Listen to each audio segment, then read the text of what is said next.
안녕하세요 여러분. 에듀윌에서 ERP 정보관리사 물류를 담당하는 유슬기 교수입니다. 반갑습니다. 자, 여러분들과 이번 시간요 2023년 1월에 시행이 되었던 우리 첫 번째 기출문제 풀어보려고 합니다. 자, 어떻게 먼저 풀어보셨나요 여러분들? 이 물류 2급은 전체 20문항으로 되어 있죠. 한번 시작해 보도록 하겠습니다.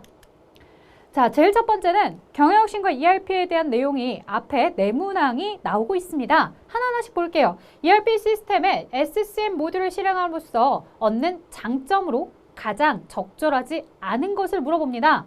자, 공급 사슬에서 가시성 확보로 공급 및 수요 변화에 대한 신속한 대응이 가능하다라고 이야기하고 있고, 정보의 투명성을 통해서 재고 수준 감소 및 재고 회전율 증가를 달성할 수 있다.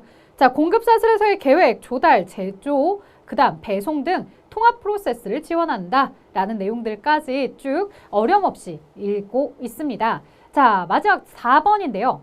마케팅, 판매, 고객 서비스를 자동화함으로써 현재 및 미래의 고객들과 상호작용을 할 수 있다라고 한다면 이런 것들 모두 다 SCM이 아니라 무엇에 대한 거야? CRM, 그죠? 이 고객과 관련된 내용은 CRM으로 가셔야지 SCM은 아니다. SCM은 공급망에 대한 내용을 가지고 있는 거죠. 그래서 공급 사슬에 대한 내용들, 그리고 이런 재고에 대한 공급, 그 다음에 이런 공급 사슬 계획에서의 조달, 제조, 이런 배송까지 이런 프로세스들이 SCM인 거지. 고객 서비스는 CRM이랑 관련이 있다.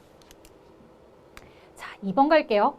패키지에 이미 개발이 되어 있는 업무 처리 프로세스, 사용자 화면 보고서 등을 구축 기업의 요구사항을 반영해서 변경하는 것. 아, 요구사항에 맞춰서 바꾸는 거. 구축하는 기업이 우리 이거는 바꿔줘 라고 하는 거죠. 자, ERP는요, 물론 선진화된 프로세스로 잘 구성이 되어 있어요. 짜임새가 경영혁신을 이미 할 수 있게끔 짜임이 되어 있어요. 자, 그런데 그 짜임대로 가급적이면 가고 싶었으나 우리 회사의 특성상 이러한 명칭들을 더 필요로 해. 우리 회사는 이런 재고 관리에 대해서 여기에 지금 더 필요한 부분이 있어 라고 요청사항이 오는 거예요. 그러면 그 회사만의 특수성을 고려해서 약간 이 주문 제작 형태로 틀어서 우리가 바꿔주는 거죠. 자, 이런 것들은 우리가 뭐라고 한다? 이 주문 제작하다라고 하는 표현에 커스터마이징 기억하시죠? 자, 즉 바로 커스터마이제이션입니다. 이렇게 요구사항에 따라서 일부 수정을 해주는 것을 커스터마이제이션이라고 한다. 자, 여러분들 나중에 시험에서 커스터마이징에 대한 설명이 나온다면 커스터마이징은 최대화, 최소화. 최소화하도록 해야 ERP 시스템 구축을 성공적으로 할 수 있어요. 주문 제작하는 내용이 너무 많아지면 그 회사 기업에 맞게끔 여기저기 다 뜯어고치다 보면은 뭐예요? 선진화된 프로세스로 이미 만들어진 그 틀이 깨져버릴 수 있겠죠. 그렇기 때문에 커스터마이징을 할 수는 있지만 이런 부분에 대해서는 최소화되도록 해라 라고 하는 특징까지 같이 기억해 주시면 준비가 잘 될 거예요. 자, 그 다음 3번입니다. 생산은 베스트 프랙티스 도입을 목적으로, 자, 선진화된 이런 프로세스나 이런 베스트 프랙티스를 목적으로 ERP 패키지를 도입해서 시스템을 구축합니다. 도입 방법 중 가장 적절하지 않은 것.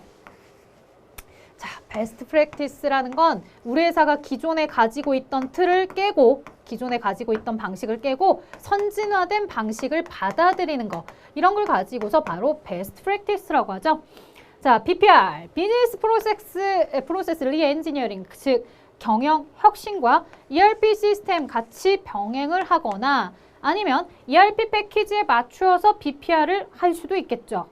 자, 혹은 BPR을 먼저 해도 돼요. BPR을 먼저 한 다음에 ERP 시스템을 구축할 수도 있죠.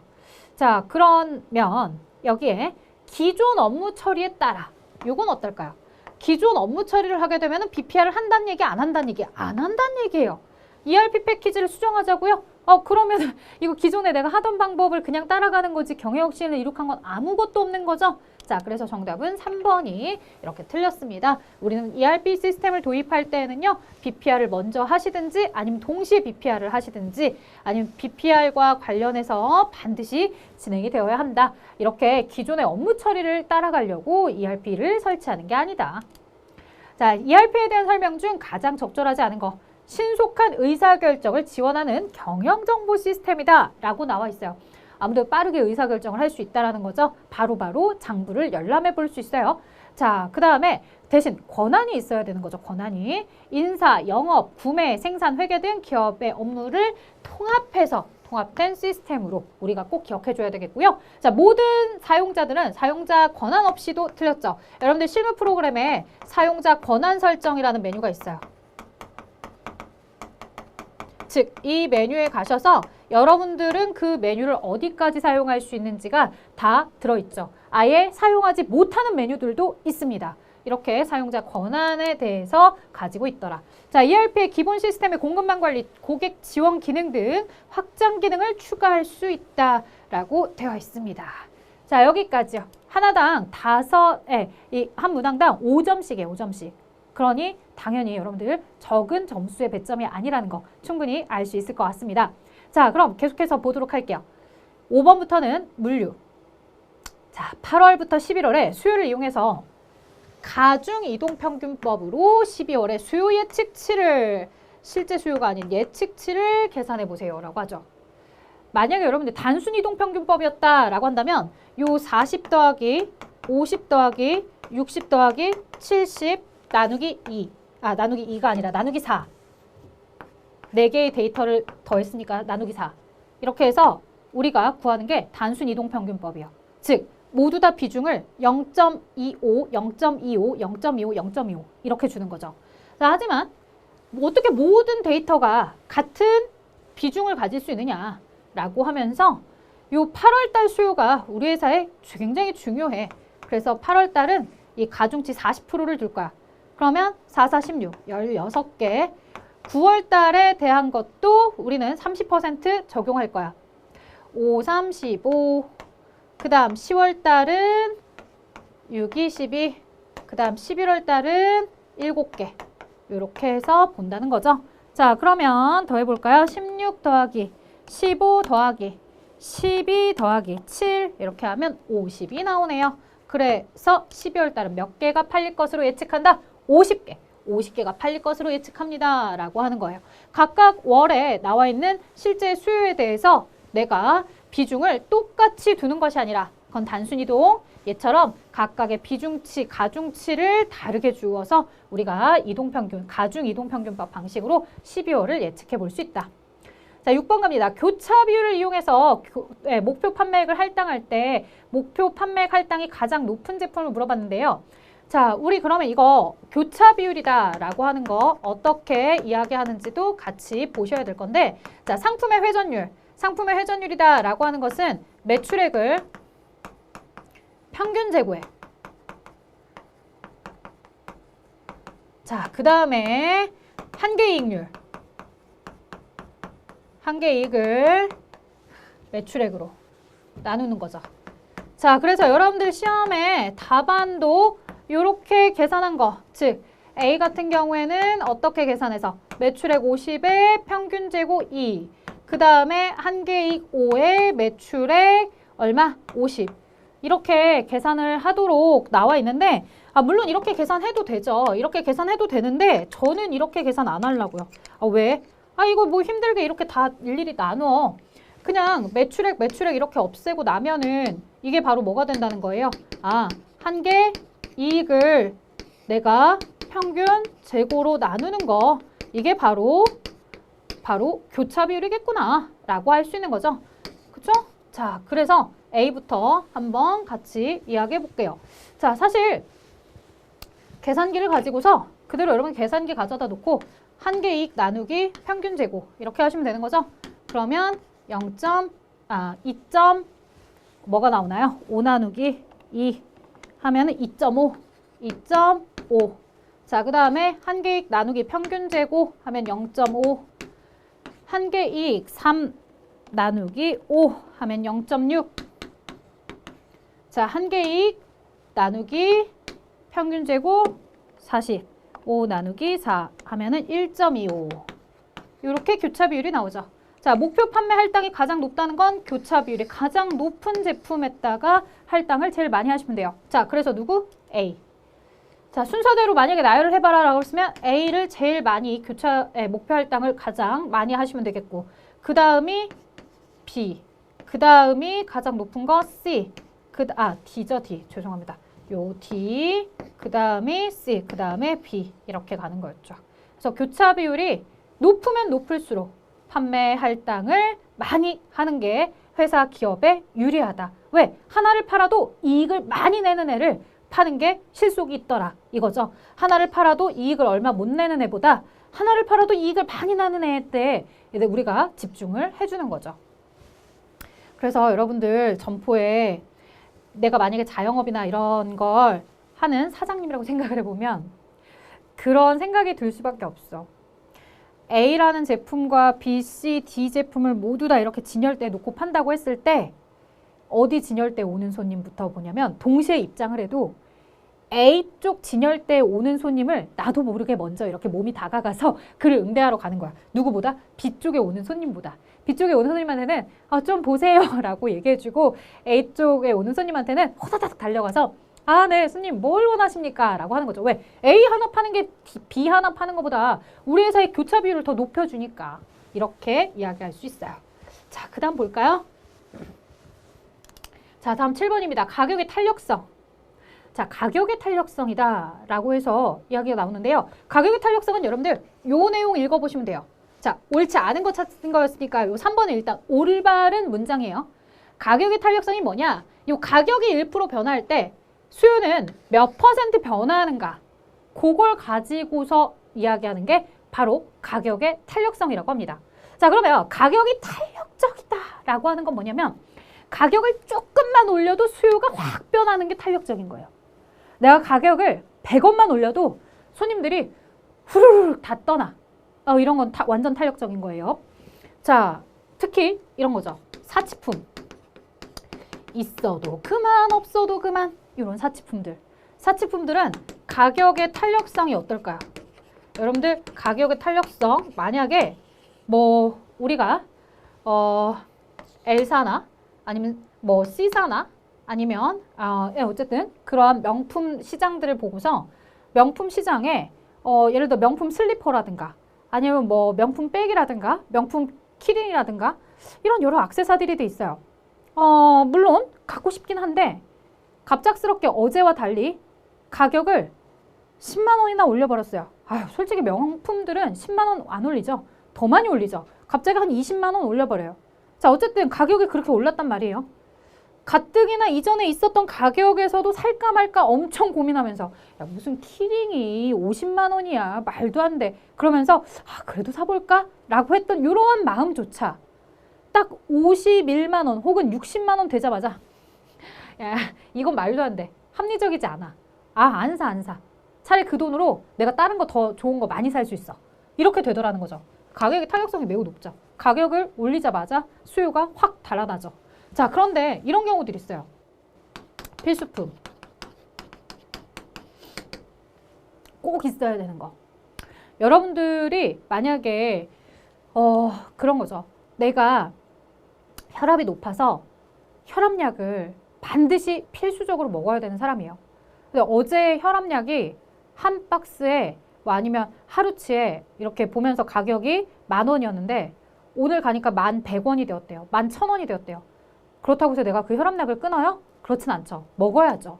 자, 내가 쌀을 사러 갔는데 쌀이 어제까지만 해도 한 포대에 24,000원이었어요.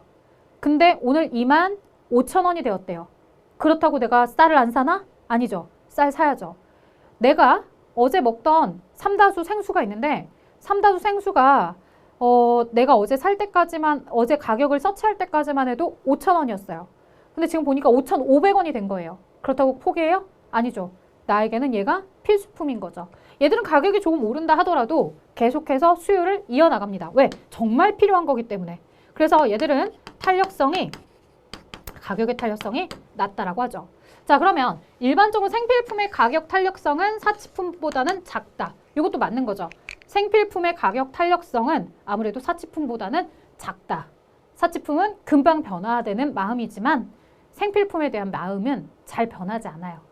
자, 그 다음 가격의 탄력성이 큰 상품은 가격이 상승했을 때 수요가 크게 상승합니까? 여러분들 수요가 상승한다는 건 구매자들이 막 늘어난다는 얘기거든요. 그럴까? 아니죠. 가격의 탄력성이 높은 것들은 처음에 명품, 키링이 100만 원입니다 라고 했을 때 100만 원입니다. 이것도 말이 안 되는데 어쨌든 있어. 100만 원입니다 라고 했을 때 살 사람 손 들어보세요 라고 했더니 10명이 손을 들었어요.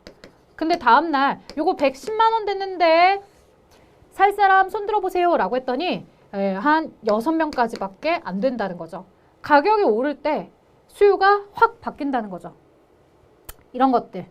수요가 크게 상승하는 게 아니라 수요가 크게 푹 떨어지죠.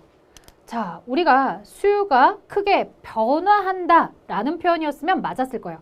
수요가 변하죠. 많이 변하죠. 10명에서 6명으로 확 변해버리죠. 만약에 수요가 이렇게 크게 변화한다라고 했으면 맞았겠지만 상승하는 건 아니다. 크게 변화한다는 게 크게 떨어진다는 얘기이기 때문에 가격의 탄력성이 큰 상품은 가격이 상승했을 때 수요가 크게 변하는 거구나. 이렇게 여러분들이 기억을 해주셔야 됩니다. 크게 상승하는 게 아니라. 자, 가격의 탄력성이 1보다 큰 상품의 수요는 탄력적이라고 불러요. 1보다 작다라고 한다면 비탄력적이다라고 하는 거고요. 절대적인 절대치로 나타낸 크기이기 때문에 1보다 크냐 작으냐 이걸 가지고서 이제 탄력적, 비탄력적 이렇게 얘기하는 거고요. 자, 그 다음 계속해서 넘어가 볼게요. 에듀윌 유료 회원만의 특별한 서비스.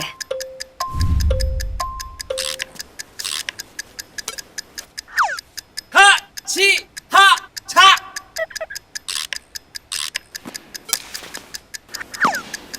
같이 하자. 정답! 같이 하자 친구야. 에듀윌 유료 회원.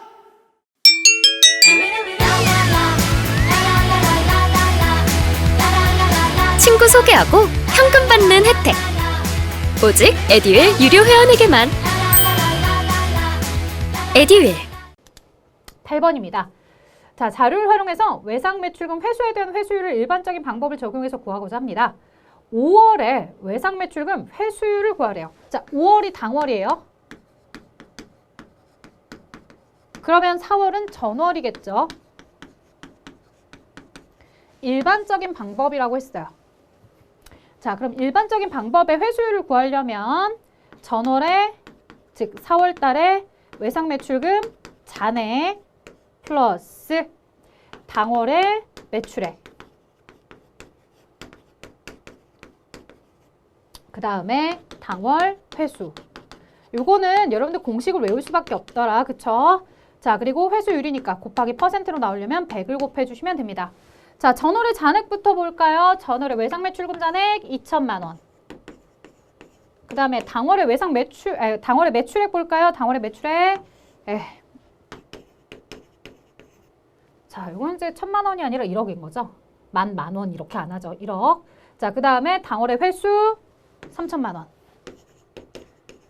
자, 그러면 1억 2천에 3천 곱하기 100 하면 요게 나오겠습니다.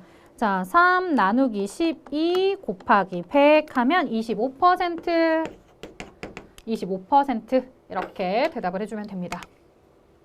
실제로 이 내용이랑 동일한 문제가 어디에도 나왔냐면 물류 1급에도 나왔죠. 다만 물류 1급은 이 회수율을 알려주고 당월의 회수도 알려주고 전월의 잔액도 알려줬어요. 그리고 여기 당월 매출액은 얼마일까요? 요거 구해보세요 라고 문제가 나왔었어요. 그래서 1급과 2급의 차이가 뭐냐라고 한다면 물론 무역관리라는 파트가 추가적으로 들어가는 것도 차이겠지만 이렇게 같은 내용도 어느 부분을 질문하는지에 따라서 1급과 2급의 급수가 조금은 나눠진 겁니다. 여러분들 2급을 아주 높은 점수 혹은 2급을 도전하셔서 취득하신 분이라고 한다면 1급 도전하실 때 참고해 주세요. 지금 있는 내용 내가 버릴 거 없다. 나는 꼭 기억해야 된다. 이렇게 기억하시면서 문제 봐주세요. 자, 9번 갑니다. 보기의 절차로 수행되는 수요 예측 방법으로 가장 적절한 거. 과거의 수요 패턴이 미래에도 계속 지속될 것이라고 가정한다. 과거에 잘 팔렸다면 다음에도 계속해서 잘 팔릴 거야. 자, 시간의 흐름에 따라 시계죠, 시계. 자, 일정한 간격마다 과거 수요를 기록한 자료를 분석해서 미래의 수요를 예측하는 거다라고 하죠. 자, 델파이 방법은 여러분들 우리 전문가들한테 의견을 주세요라고 해서 이메일이나 DM을 보내면 그들이 나에게 리턴해 줍니다. 그러면 이런 신제품이 나올 때 저 전문가, A 전문가는 100개를 예측하고 B 전문가는 150개를 예측했구나. 그런 결과를 취합해서 다시 또 의견을 물어보고 다시 해서 취합해서 이제 하나의 의견으로 수렴이 되는 걸 수요를 예측할 때 쓰는 거죠. 자, 패널 조사는 말 그대로 이제 우리가 예능 프로그램에서 보는 것처럼 패널들 모셔다가 의견을 제시해 주세요라고 하는 거고, 회귀 분석법은 이제 통계적 분석 방식이죠. 자, 10번. 가격 결정에 영향을 미치는 요인들 중 외부적 요인. 자, 우리는요, 가격에 대해서 내부적 요인과 외부적 요인으로 나눕니다. 이 내부적 요인은 내가 물건을 제조할 때 들어가는 제조와 관련된 원가, 내가 마진을 얼마나 볼 것인지에 대한 이익, 이런 걸 가지고서 결정하는 거. 그래서 내가 물건의 판매 가격을 얼마로 정해야겠다라고 해서 가격을 결정하는 게 내부적 요인이고요. 외부적 요인이다라고 하는 것은 우리 회사 나만의 의지와 상관없이 외부에는 환경적 요소가 바뀌었기 때문에, 예를 들어서 세율이 바뀌었다, 아니면 외부의 대체재의 가격이 바뀌었다, 이런 것들 있잖아요. 이런 것에 따라서 나도 어쩔 수 없이 가격을 상승시켜야 되거나 아니면 내가 가격을 다운시켜야 되거나 이런 경우들을 말합니다. 자, 그렇다면 내가 가격에 대해서 1% 올렸을 때 상대방 수요자들의 가격의 탄력성에 따라, 즉 소비자들이 결정하는 거죠. 소비자들이 우리 회사 물건의 가격을 올리면 우리 회사 물건을 안 사줄 거래. 그럼 가격 인상을 못 하는 거죠. 내가 가격을 100원 올린다 하더라도 소비자들이 내 회사 물건을 계속해서 사줄 것 같아 라고 하는 이런 것에 따라서 그럼 가격을 100원 올리자 라고 하는 거. 내 내부적인 게 아니라 밖에 있는 소비자들의 눈치를 보는 가격의 탄력성은 우리가 뭐라고 보는 거다? 외부적 요인으로 보는 거죠. 자, 그 다음에 제품의 이미지. 이미지는 내가 만들고 싶은 이미지도 있지만 내가 아무리 좋은 이미지, 선한 이미지를 만들고 싶어도 외부에서 나를 바라보는 게 악한 이미지면 어렵죠. 여러분, 오뚜기라는 회사 딱 떠오르면 어때요? 저렴하고 착한 기업 이런 게 있잖아요. 그런 기업의 이미지를 가지고서 오뚜기 제품이 제일 저렴해. 야, 오뚜기 거 사. 이렇게 생각을 하죠. 그렇기 때문에 오뚜기가 다른 대상이라든가 청정원만큼 혹은 그들보다 더 비싸게 물건 가격을 책정한다? 그건 조금 곤란할 수도 있더라는 거죠. 이런 이미지 때문에 가격이 결정되는 거 모두 다 외부적 요인인 거죠. 자, 그 다음 대체품의 가격들이 얼마나 비싼지에 따라서도 나는 가격에 대한 결정을 또 다르게 해야 됩니다. 대체품도 역시나 회사 외부에 있는 다른 경쟁사의 물건이라든가 다른 품목의 물건들의 가격이기 때문에 그건 내가 결정하는 게 아니죠. 자, 그렇다면 손익분기점. 자, 손익분기점은 여러분들 우리가 변동비, 고정비 이런 비용을 가지고서 이야기를 하는 거죠. 이런 비용, 물건의 제조 원가에 따라서 가는 내용이기 때문에 사실 이런 것들은 가격 결정에 주는 영향을 주는 것 중에 내부적 요인에 해당합니다. 그렇기 때문에 정답은 4번이더라. 자, 다음 내용으로 가보도록 할게요. 11번입니다. 자, 공급망 정보 시스템 처리하는 공만 정보의 특징으로 가장 적절하지 않은 거. 정보량이 많고 업무 내용이 다양해서 획일적 처리가 곤란하다. 아무래도 여러 물류센터들도 각기의 다른 고객들에 대한 물건들을 취급하다 보니까 그런 정보의 양이 어마어마하다고 하죠. 그래서 물품의 양도 많은데 그만큼 고객의 양도 많기 때문에 여러 군데로 가고 정보가 많고, 자, 정보의 발생 장소, 처리 장소, 전달 장소 너무나 이 전국구로 다 광역으로 분산이 되어 있고요. 지역, 시간 등에 따라서 수요 변화가 현저하고 있기 때문에 유연한 대응 시스템이 필요하더라라고 이야기하는 거죠. 예를 들어서 여러분들 우리가 마켓컬리라든가 쿠팡이라든가 이런 것들 여러분들 어때요? 새벽에 계속해서 꼬박꼬박 물건이 와주려고 한다면 우리 집에 상시 대기하는 사람이 있어야 돼요? 그럴 수는 없는 거죠. 하지만 걔네들 나름대로 유연하게 동선을 짜서 요 고객이 매일 시키진 않지만 오늘 시켰을 때 어떤 사람이 가면 좋은지 이런 구역을 나누고 그다음 물류에 대한 배차를 하고 이런 것들을 하는 거죠. 자, 비구조적 데이터로 구성이 돼서 데이터의 저장, 분석, 시각화, 보고서 작성 등이 용이하다. 여러분들 비구조적 데이터다라고 하면요. 뭔가 수치화시키기 어려운 것들, 의견에 대한 내용들 이런 것들이 비구조적 데이터라고 해요. 구조적 데이터가 수치화되어 있고 정량화되어 있는 데이터예요. 데이터를 저장하고 분석하고 시각화하려면 숫자로 되어 있어야 그런 것들이 더 쉽습니다. 자, 그렇기 때문에 비구조적 데이터다라는 표현이 틀렸다. 구조적 데이터면 모를까, 그쵸? 자, 그 다음 봅니다. 12번. 채찍 효과. 자, 채찍 효과 하면 저랑 같이 메인 강의를 보셨다고 한다면 본 강의는 이렇게 제가 해드렸죠. 왜? 하나의 작은 자극에도 소한테 채찍을 대었을 때 소가 팔딱팔딱팔딱 뛰는 것처럼 이렇게 내가 주문 하나를 받았을 뿐인데 수요에 대한 양이 계속해서 변화하고 있더라. 이렇게 하나를 주문했는데 다음 단계로 넘어갈 때 각각 준비하는 양이 점점점 늘어나는 이유는 뭐 때문이냐? 자, 서로 이 수요에 대한 예측이 어렵고 또 가격도 계속해서 변동성을 갖고 있고 그렇다고 한다면 아무래도 내가 하나의 주문만 들어온다 하더라도 과도하게 2개, 3개, 4개씩 이렇게 주문을 많이 해서 미래에 좀 더 불확실성을 내가 낮추려고 하는 그러한 내용이 있다는 거죠. 또 하나, 내가 물건 하나를 주문했을 때 오늘 아침에 주문한 게 오늘 저녁에 도착한다고 한다면 내가 굳이 내일, 모레 필요한 부분에 대해서 뭐 대량으로 구매할 필요는 없어요. 왜? 오늘 주문하면 오늘 어차피 저녁에 오니까. 근데 문제는 뭐냐면 내가 오늘 주문했을 때 3주 뒤에나 온대요. 혹은 3개월 뒤에 온대요. 그럼 여러분 어때요? 중간에 혹시 또 필요할 수 있으니까 내가 한 번 주문할 때 많이 대량으로 주문해야지 이렇게 생각을 하게 된다는 거죠. 왜 여러분들 세일 기간이에요? 타임 세일이에요? 혹은 뭐 공동 구매 기간이에요? 우리 공부하는데 이 가격 다시는 없어요? 혹은 뭐 다시 와봐야 다음 내년에쯤에나 이 가격으로 올 수 있을 것 같아요. 그러면 여러분들 어때요? 아, 내가 빨리 많이 사놔야 되겠구나. 이렇게 생각을 하는 것처럼 비슷해요. 그래서 내가 뭐 때문에 그런 거다. 리드 타임이 만약에 길다고 한다면 아무래도 내가 주문했을 때 해외 배송이나 이런 물건들은 하나만 주문하지 않고 혹시 중간에 떨어졌을 때 내가 또 쓸 수 있게끔 하나 주문할 걸 2개 주문한다거나 2개 할 걸 4개 한다거나 이런 식으로 과도하게 많이 하게 되더라는 거죠. 이런 리드 타임이 길기 때문에 채찍 효과가 나타나는 거예요. 그럼 이런 리드 타임을 줄인다면 채찍 효과를 해소할 수 있겠죠. 자, 원인을 물어봤어요. 채찍 효과를 해결할 수 있는 방안을 물어본 게 아니라 원인을 물어봤다고요. 리드 타임을 단축하는 건 해결 방식이에요. 이 원인이 리드 타임이 길기 때문에 채찍 효과가 나타나니 리드 타임을 줄여봐라. 그럼 채찍 효과는 줄어들 것이다. 이렇게 가야 되는 거예요. 자, 13번 갑니다. 재고 관리 관련 비용에 대한 설명으로 가장 적절한 것. 재고 부족 비용, 그 다음에 주문 비용, 생산 준비 비용, 재고 유지 비용. 이런 비용들이 종류별로 나옵니다. 자, 재고가 부족할 때 발생하는 비용이라는 건 품절이 났을 때 고객을 놓치는 비용이죠. 자, 그러니까 가장 적절한 것을 고르세요 라고 했을 때 생산 공정의 변경이나 기계 공구 교체로 인한 비용이다 라고 하는데 이건 아니죠. 생산 공정의 변경이나 이런 것들은 우리가 뭘로 봐야 돼요? 생산에 대한 준비할 때 들어가는 비용이죠. 생산을 준비할 때. 내가 예를 들어서 베이커리 빵집에서 일을 하는데 베이커리 빵집에서 뭐를 하다가 빨간색 딸기가 들어가 있는 케이크를 만들다가 이제 노란색 바나나가 혹은 고구마가 들어가 있는 케이크로 만들려고 변경을 해야 돼. 그럼 기존에 있었던 빨간색 통은 설거지해서 치우거나 설거지해서 다시 세팅하고 이런 비용들 있잖아요. 이런 게 생산 준비 비용이지 이건 재고 부족 비용이 아니죠. 자, 1회 주문량을 크게 할수록 1 단위당 비용이 늘어나는 특성? 여러분들 주문량을 늘린다고요?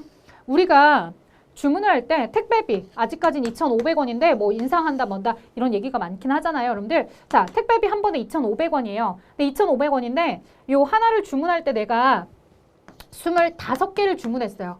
25개 주문하면 한 개당 얼마씩 배송비가 100원씩 들어간 거죠. 물건 한 개에 100원씩인 거예요. 근데 내가 이게 싫어서 250개나 주문을 한 거예요. 그러면 하나의 물건당 배송비는 얼마씩만 할당하면 되는 거예요. 10원씩만 할당하면 되는 거예요. 이렇게 주문량을 크게 하면 단위당 비용은 어때요? 되려 감소하죠. 그래서 많이 시키는 이유가 그런 거 아니겠어요, 여러분들? 어차피 배송비 2,500원 들어가니까 많이 시키자라고 하는 게 이렇게 주문량을 크게 할수록 단위당 비용이 감소될 수 있으니까. 자, 생산 준비 비용은 생산의 수량과 관계없이 생산 준비 과정, 세팅하는 기본 과정, 발생하는 고정 비용. 맞습니다. 생산 수량이랑 관계없다라는 게 뭐냐면 여러분들 만약에 빵을 만드는 베이커리 사장님이 내가 빵을 오늘 100개를 구울 거든 아니면 10개만 구울 거든 상관없이 오븐은 항상 30분 동안 예열을 해야지만 거기에 빵을 구울 수 있는 거야. 그러면 오븐을 30분 동안 예열할 때 들어가는 이 기다림, 이 전기, 양 이런 것들은 뭐예요? 내가 10개를 굽든 100개를 굽든 상관없이 항상 30분 예열 시간의 전력의 소비량은 늘 일정하게 들어가는 거죠. 이게 바로 생산 준비 비용인 겁니다.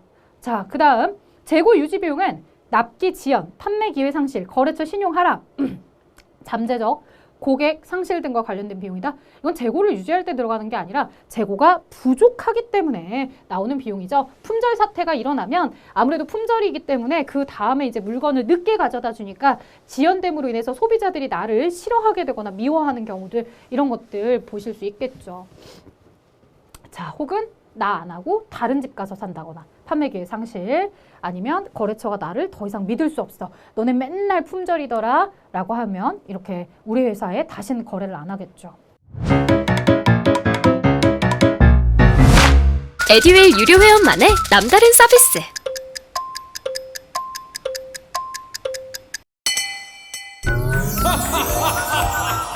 합격! 합격하고 돈도 받는 혜택. 오직 에듀윌 유료 회원에게만. 에듀윌.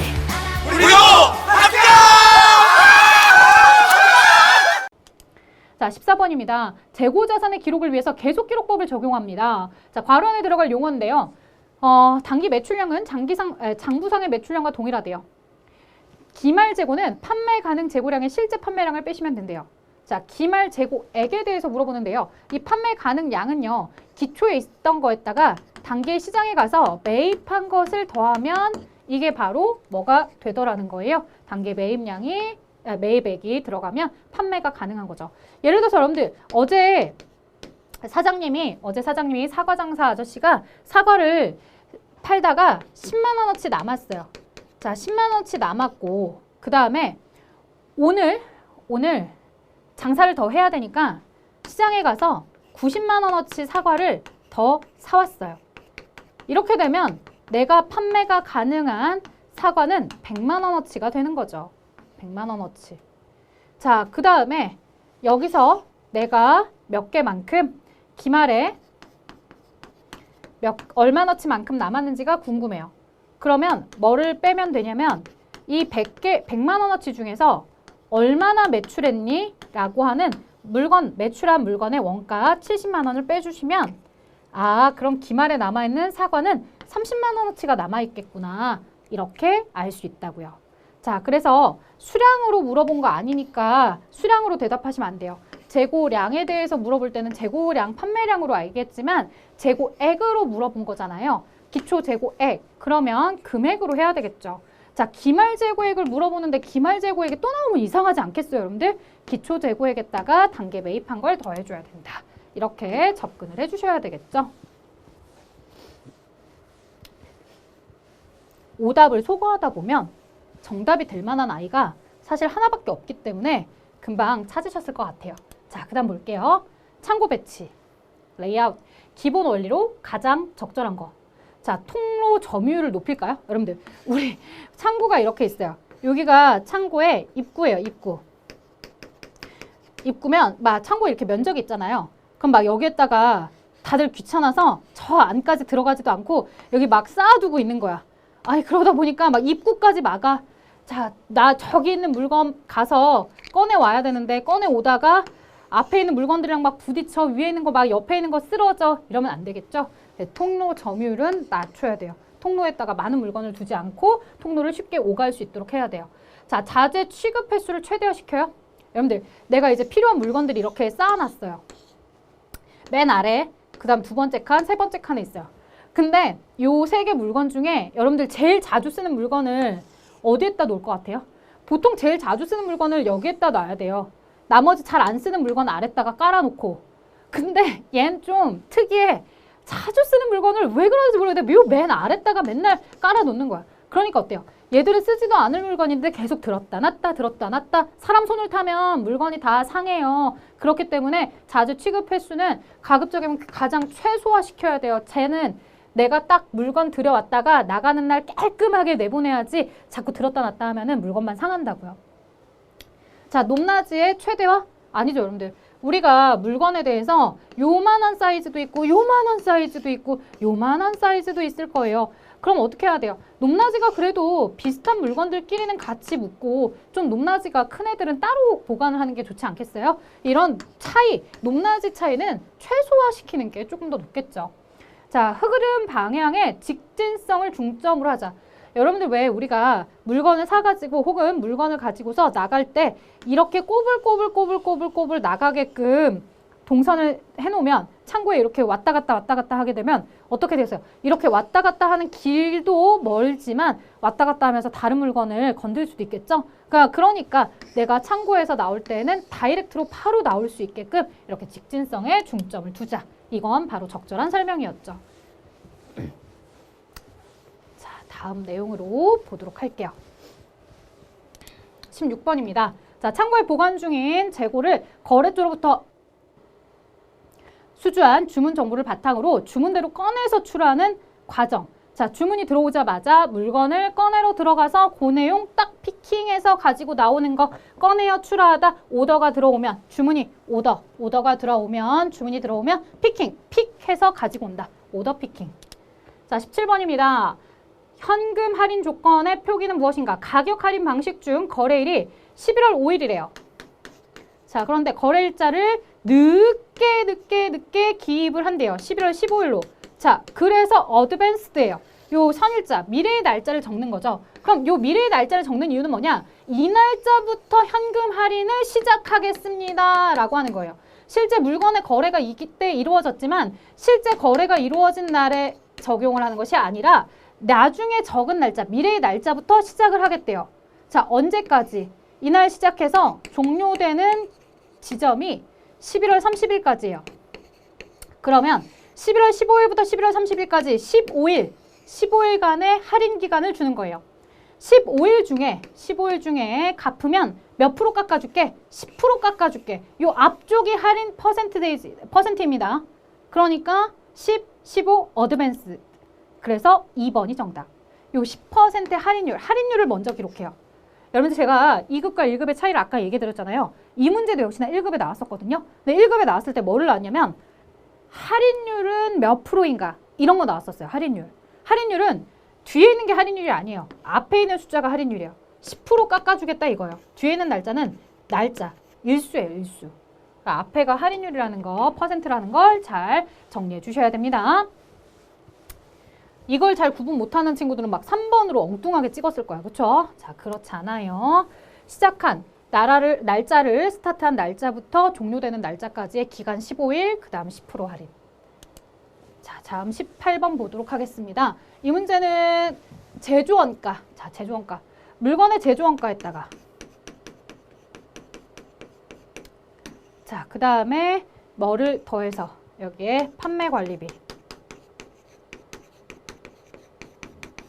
그래서 이익을 붙이면 이게 바로 물건의 판매 가격. 자, 그러면 우리에게 판매 원가가 얼마냐라고 했을 때 500원. 이 판매 원가 500원에다가 이익을 붙여보자 라고 한다면 여러분들 제조원가가 아니죠. 이 판매 원가다라고 하는 것은 물건의 제조원가와 판매 관리비가 더해진 가격이에요. 판매 원가 500원에다가 이익 얼마를 붙여서 100원을 붙여서 팔고 있다는 거죠. 자, 그러면 우리에게 제조원가를 물어본 거잖아요.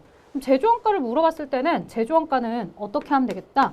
아, 우리 회사에 지금 보면은 판매 관리비가 200원이더라. 제조원가가 얼마인지 알고 싶어. 근데 이렇게 해서 팔면은 500원의 원가가 나와. 우리 회사는 이 500원의 원가에다가 100원의 이익을 붙여서 600원에 팔 거야. 이렇게 되는 거예요. 자, 그러면 요 제조원가 얼마겠다? 300원. 아, 물건을 제조할 때 재료비, 노무비, 경비 이런 제조원가 요소들에 이 공장에서 제조할 때의 비용이 있었겠구나.